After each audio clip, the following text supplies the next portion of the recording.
Mahinumduman sa among mga igsuon o sa akong inahan. Kay tungod nga puro mi lalaki, share lang ko gamay no bahin sa family.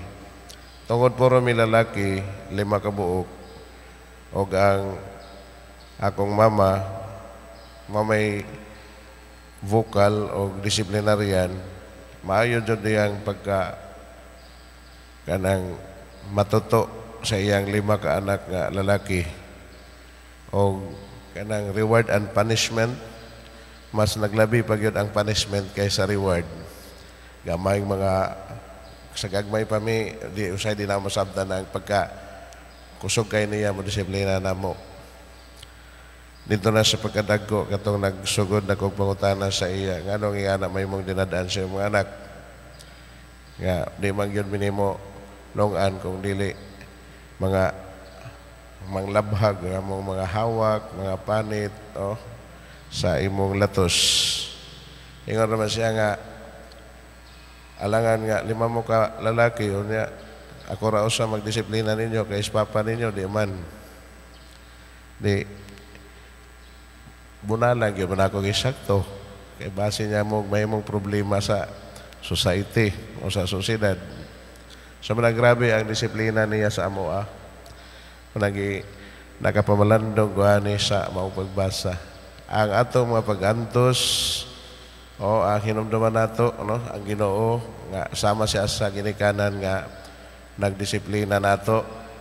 Kung subayon lang ang mga maayong dalan bisan dagay mga pagantos kanang malampos gyud nato makadawat yung kita sa mga ganti sa Ginoo. So nga dinis katapusan paningkamuti ninyo ang pagpakigdait sa tanang tao o pagkinabuhi nga balaan kay gawas niini walay makakita sa Ginoo. Pagmatngon kamo nga walay usa kaninyo nga mobiya sa grasya sa Dios og matngoni nga walay usa kaninyo nga may sama sa mapait nga tanom nga motubo og makahasol sa uban pinaagi sa hiloni ini. So manang mga paningkamot nga sa atong panaw adlaw-adlaw nakasunod ta pirmi sa mga lagda o sa Ginoo. Kay mahimong mapait ang atong kinabuhi kung magsigitag kanang ikyas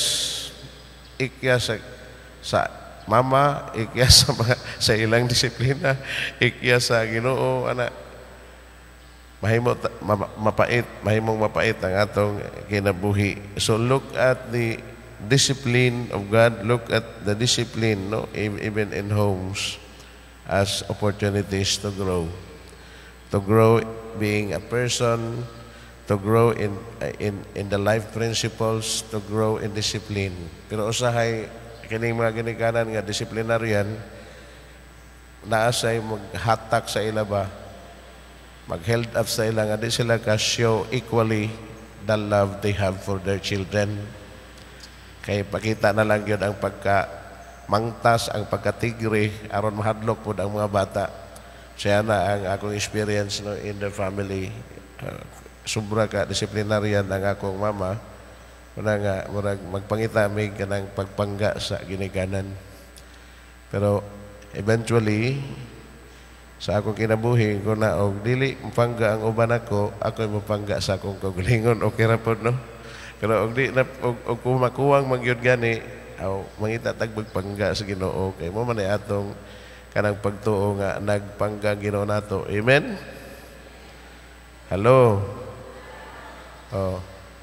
So og di makapangga ang uban nato aw pangga atong kaugalingon. Naapagay pinakakusgan sa tanan ang Ginoo magpangga nato.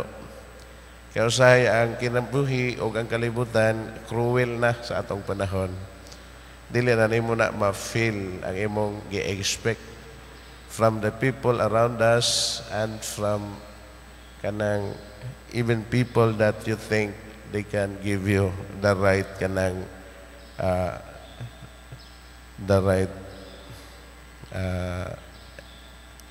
kanang treatment towards us.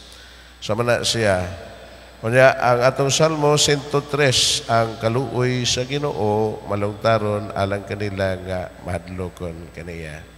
So maghatag nato og kanang paglaom nga kung mo lahutay ta sa atong pagsunod sa Ginoo dunay kanunay kaluoy ang Ginoo alang nato. Amen. Mao man pud na gyud ang atong para sa ako no sa akong kinabuhi. Damor nga mo lahutay ta, damor sad nato nga ma-experience pod ang iyang kaayo, ang kalumo, ang kaluoy niya, ang iyang mga bendisyon, ang iyang mga panalangin adlaw-adlaw. Then ang atong gospel, mga igsoon ko dagang Kristo, tinuod nga part ni sa human nature, familiarity, dili siya kanang helping to regard the presence of God in the people that we know, in the family even, no?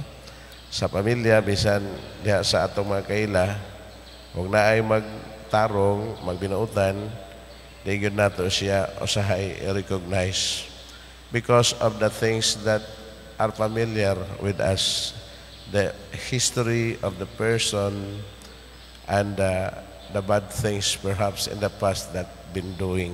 Ganyan ba?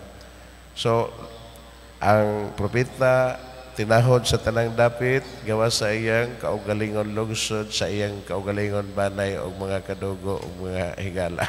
Sumo na isulti sa Ginoo din. Wa sila, nakikita sila sa mga katinglahang mga gibuhat, gisulti, gipagtudlo sa Ginoo apan gidaog gihapon sila sa bias nga kini siya anak sa panday og niya magani ay mga igsuon uban kanato ang mga lalaki o mga babae uban nato. So mo na nga lisod tuhan ang kanang naa na mismo diha nga naa sa atong kaugalingon nga kanang lugar atong kaugalingon mga kadugo. Kay ang Ginoo kung magamit magani siya og instrumento kasagaran magsugod diha sa atong unsay pamilyar nato. Kundi kita sa Ginoo, unsaon niya pagpasinati kanato ang iyang presensya. Bisan dili parehas ang paagi sa Ginoo sa atoa, pero there is a greater chance nga siya makiguban nato in the most familiar ways. Bisan dili nato siya suhito o suta ang iyang paagi kay managlahi ang paagi nga Dios nun o sa tawhanon usban nako, pero there is a greater percentage that in order for God to help us, to bless us, that He would use the familiar ways, the ways that we are familiar with. Muna nga tuhi imong igsuon, tahura ang iyang paagi diha sa mga butang nga atong masabtan. Amen.